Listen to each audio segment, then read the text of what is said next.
Hi everybody, and welcome back to another episode in our adventure of going through the road to somewhere. Just a couple of quick announcements I wanted to make before we jump into the story today.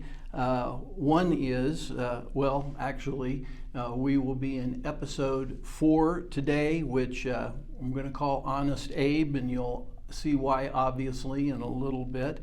I did want to just say that again, for those of you that don't have a copy of the book and would like to follow along, you can join some of the intelligentsia here with Biff Gore and pick up a copy of the book. You just go to Amazon and put my name in the search engine, and you can go down and find the book and order it. It's kind of fun to go along with it. I'm telling some things. I'm kind of telling the overall story of the book, but there's a lot of little things in there that you don't get from me, so it's kind of fun to be able to track along with the book. Also, I wanted to let you know, for those of you that are interested in helping out support Telos Project, we're coming to the end of the year and running behind in our budget. I'm real grateful to those of you that have sent checks. And particularly over the weekend, we actually were able to set up, my son Baker and I, a donate button on the website. So if you go to bobbeltz.com, it'll take you into the Telos website. And there on the far right, you'll see that there's a button you could donate. It takes you into PayPal. You can use PayPal, but it's set up in a way that you can use checks or credit cards also. So just some way to make it a little bit easier for you to become part of the support team. So here we are. Again, we're in season 1 of The Road to Somewhere, and season 1 has to do all with leaving Chicago, and the entire season will take place in the state of Illinois. And in the state of Illinois, we make 5 stops. We actually have 6 episodes because we did kind of an introductory episode, episode 1, but 5 stops because this season represents the first 5 books of the Bible called the Torah or the Law, so that each state we go through will be like a new season, and the number of stops all depends on how many books of the Bible happen to be in that particular section of the scripture that correlates to one of the 8 states that Route 66 goes through. So remember that previously on the road to somewhere, again, we've left Chicago in a great 66 Corvette that's been hopped up. And by the way, I put a picture of that on Facebook, and a lot of people thought it was my car. I just would like to say it isn't my car. I wish it was my car, but it was just a picture to go along with the story, not to sort of indicate that that was actually, my car. So a lot of car guys that said, man, I'd really like one of those. So anyway, left Chicago with his John Calvin, our main character, and his videographer, Joy. One of the things that happens even in this very first little section is they begin to get to know each other a little bit. We find out that John's a widow and that Joy is divorced. And then we head down from Chicago, and our first stop outside Chicago is Joliet, Illinois. And there in Joliet, Illinois, we stop at a classic Route 66 stop. We'll go back here for a second. We stop at a classic stop called Rich and Creamy. Didn't put all of those slides back in here, but it's kind of famous for the movie The Blues Brothers, and even on top of the roof of Rich and Creamy, there's statues and of Elwood and Jake. And there we shot our second video, and out of that then headed on down the road a little bit to Funk's Grove. And at Funk's Grove, or on the way there, we stopped at Dwight, Illinois to see Ambler's Texaco, fully restored old Texaco. And at that point in time, Joy recommended let's put the top down, and we headed on from Dwight then to Funk's Grove. They have a little conversation, by the way, on this stretch between between Dwight, Funk's Grove, and Joy asks the question about whether or not John's dating yet. He's a widower, and so we get a little bit more insight that neither John nor Joy are dating, which kind of leaves the door open for them to develop a relationship along the way.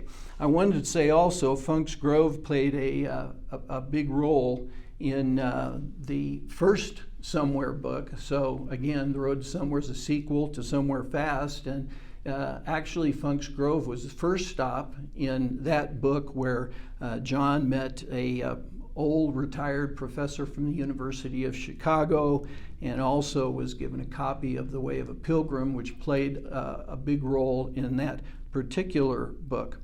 Hopefully, as we've gone through these early episodes here in season 1, you've also been able to tap into the videos of Genesis and Exodus.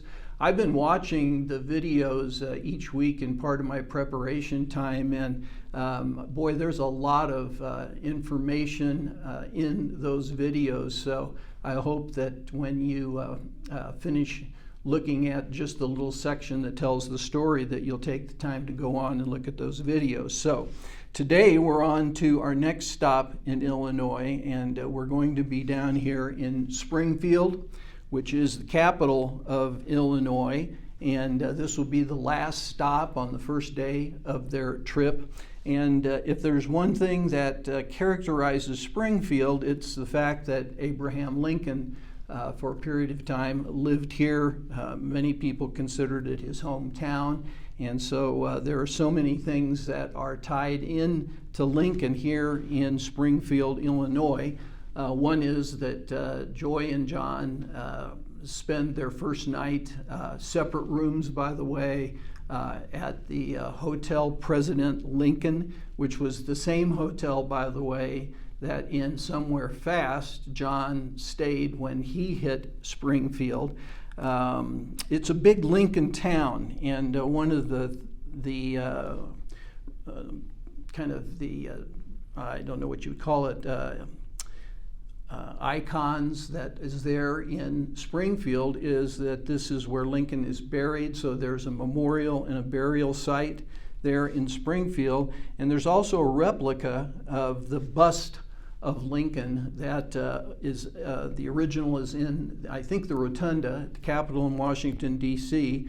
Kind of an interesting fact, the bust was made by a sculptor named Gutzon Borglund, and if that name isn't familiar to you, don't worry about it, but for many of you, you might recognize it because he was the sculptor that actually was in charge of putting together Mount Rushmore, his most famous piece of sculpture, and of course he did Lincoln on Mount Rushmore also. There in Springfield, I thought you might be interested in seeing, this was actually Lincoln's home when he lived in Springfield. It's now a national museum. You can go through it if you visit Springfield. But I also thought it was interesting. I wanted to go back and show you. This was actually Lincoln's boyhood home. He grew up in this log cabin in a little place called Knob Creek, Kentucky. So a lot of times you'll hear some, a story about Lincoln and how he was quite poor growing up and just lived in a log cabin, and this is it. So here in Springfield, they Joy and John are going to shoot another video, and they decide that they're going to shoot it with that Lincoln statue in the background. And so as Joy lines up the shot there at that Lincoln statue at Lincoln's tomb, they get ready, and of course she gives him the signal 1, 2, 3, and they shoot. And I thought I would read his little narrative to you today, and unlike last week, today I'm actually going to use the look for it in the right book. So this is what that little video, this is the narrative that John Calvin gives as they shoot this video here in Springfield. Welcome to our third stop on Route 66. We're here in Springfield, Illinois, once the home of Abraham Lincoln, which defines Springfield in many ways. The Lincoln Presidential Library is here, and we are in front of Lincoln's final resting place. Along with all things Lincoln, many old Route 66 stops are still around, including the Cozy Dog Diner, where supposedly the corn dog was invented. I don't think old Abe ever had the pleasure of consuming one of these delicacies, and if the hot dog part was made of pork, none of the Jewish refugees from our last chapter could have eaten one. No kosher corn dogs in Springfield. Speaking of kosher, the rules for what a Jew could or couldn't eat are found in our third book of the Bible. In our Bible, the book is titled Leviticus. The title in the Hebrew Bible is roughly translated having to do with the Levites. If you've been watching any of the lectures, you know the story of Jacob, whose 12 sons became the leaders of the 12 tribes that made up the nation of Israel, and one of the sons is named Levi, and his descendants, called Levites, were the religious leaders of the Jewish people at that time. In some ways, this might be one of the most obscure books of the Bible for non-Jews, but for Jews at the time of Moses and for 1,000 years after him, this was the playbook for being a Jew. It gives instructions for the sacrificial system that played a central role in the work of the tabernacle, and the tabernacle is the forerunner of the temple and the place where animal sacrifice took place. The book contains hundreds of instructions for what the Jews could and couldn't do. For instance, it tells you that you should sacrifice certain animals to atone for your sin. Tells you not to engage in carnal relations with any animals, and the book actually forbids all kinds of sexual relations that were common among the pagan nations of the day. One more major theme of the book is the feasts that the Jews were to observe. Dr. Beltz says that it all ties into Jesus, so make sure you watch the lecture on Leviticus. That's all till our next stop in Litchfield, Illinois, and the fourth book of the Bible, Numbers. So that's the at least dialogue for the video that's shot at this site.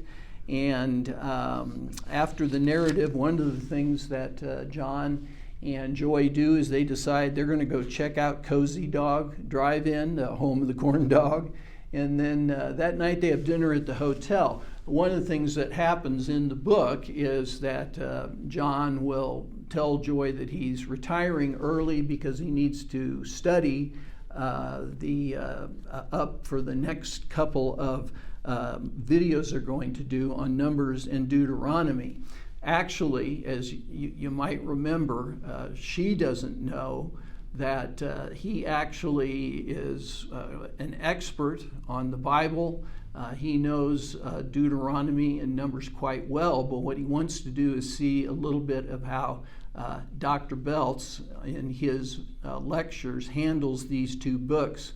There'll be a lot of times as they're moving down the road and doing videos where John will be telling her, I need to go study and get ready for tomorrow's lectures, which he really never needs to do. And as time goes on, what you're going to see, maybe this is a little bit of a spoiler, but as their relationship begins to develop, he's feeling really guilty that he hasn't told her the truth about who he really is and the fact that he actually does know the Bible quite well, but that will come further on as we continue on through the story. So let's see. I thought I might say a few things about the book of Leviticus also. I did watch the video. I'd really encourage you to make sure that you watch Leviticus video. You have the link to it in your email, and also on the final slide, Baker set it up so that you can actually go directly to that video. Again, this was Leviticus, which for many of us is very obscure, was really maybe the most important book for the Israelites at this point in time. It was like an operating manual for the Israelites. At the end of the book of Exodus, the tabernacle has been set up, and of course, in terms of their journey down the way, let me just give you a little bit of a sense here. After leaving Egypt, they've traveled, and of course, through the Red Sea, and ultimately they've come here to Mount Sinai. And it's there at Mount Sinai where Moses receives the law from God. The traditional site, which you see is there kind of on the southern end of the Sinai Peninsula, there is a monastery there called St. Catherine's Monastery. It goes back to the time of Justinian, the Roman emperor, and around 530 AD, they began to build a monastery here because this site and behind the monastery, that mountain had been identified as the original Mount Sinai. So they built this monastery there. Here's a story that's not in the book, and it's not in the Leviticus video either, but as I was working this week on getting ready, I spent some time reading this story, which is really quite fascinating. One of the things that the monastery is known for is that back in the mid-1800s, they were visited by a biblical scholar, a German biblical scholar by the name of Constantine von Tischendorf. And that really was his name. I'm not making that up. And one of the things that happened, this was like in 1844, is he was there at the monastery doing some research, and he noticed that there was a bucket of loose papyrus pages from some kind of a manuscript that were in a bucket that the monks were using as like kindling to get the fire going. So they were throwing, these old manuscript pieces into the fire, and Tischendorf said, stop. And there were 43 pieces of manuscript left in this bucket at that particular time. And Tischendorf asked if he could have those, and they gave it to him. And what he discovered was that it was text of the Old Testament. He went back. He actually went back three times, but in the second time he began to search through some of their documents, and what he found was a codex. This was just about the time, maybe a little bit later, when instead of scrolls, they were sewing together leaves of papyrus or parchment in what would look like to us maybe one of the first books. And he found a codex, and the codex contained the entire New Testament. And so this particular codex, it had parts of the Old Testament in it also, and then over time they began to find more and more pieces of the manuscript to put it all together. But this is actually the oldest Christian Bible that had been discovered here at St. Catherine's Monastery. And the codex, Tischendorf, he talked the monks into presenting it to the Tsar of Russia. I don't understand why. He was German, he wasn't Russian, but they presented it as a gift to the Tsar of Russia, who held on to it for hundreds of years. And then eventually, and I think it was around 1900, the British Museum talked the Tsar into selling that manuscript to them. So today, if you were to visit the British Museum in London, which I have done, and you can look at a case in which this codex, which is called Codex Sinaiticus, after Mount Sinai, and what you're looking at is really the oldest manuscript that we have of the New Testament and most of the Old Testament also. So it was kind of an amazing experience that literally the monks were using these pages, as kindling to keep the fires going in the monastery. So I also wanted to just point out that although we have the traditional site of Mount Sinai, there's a lot of work being done right now archaeologically that is suggesting that actually wasn't the authentic site, and that the authentic site would have been over here in Midian. Now remember, Moses, when he sees the burning bush, for 40 years has been taking care of his father-in-law Jethro's flocks in Midian. And so the fact that the text tells us that piece has led people to believe that Mount Sinai, because Mount Sinai, Mount Horeb, where he has this vision of God and is called to go back to help get the children of Israel out of bondage, potentially could have been here in Midian. And there's a lot of archaeological work going on there. They think maybe they have located the site.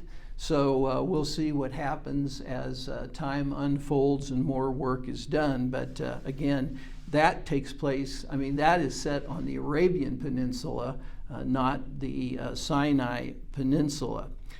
Well, Leviticus is our video, and I want to really encourage you again. In some ways, it looks like it's just a book for Jews. I believe if you were to just read the book, you might come away wondering, well, what does that have to do with me? And the answer is, it actually has a lot to do with you, because Christ, it's all pointing to the work of Jesus Christ. And if you go through the video takes you to many New Testament passages that tie what was happening back there in Leviticus to the final work of Jesus Christ. So the link to that should be in your email, and also it will be on the final slide here. But what happens then is we put the top up, and we're off to Litchfield, Illinois, and the book of Numbers. And so as we've said before, keep your motors running, and God bless you all, and hopefully you can get a chance to look through the book of Leviticus, and I'll see you next week.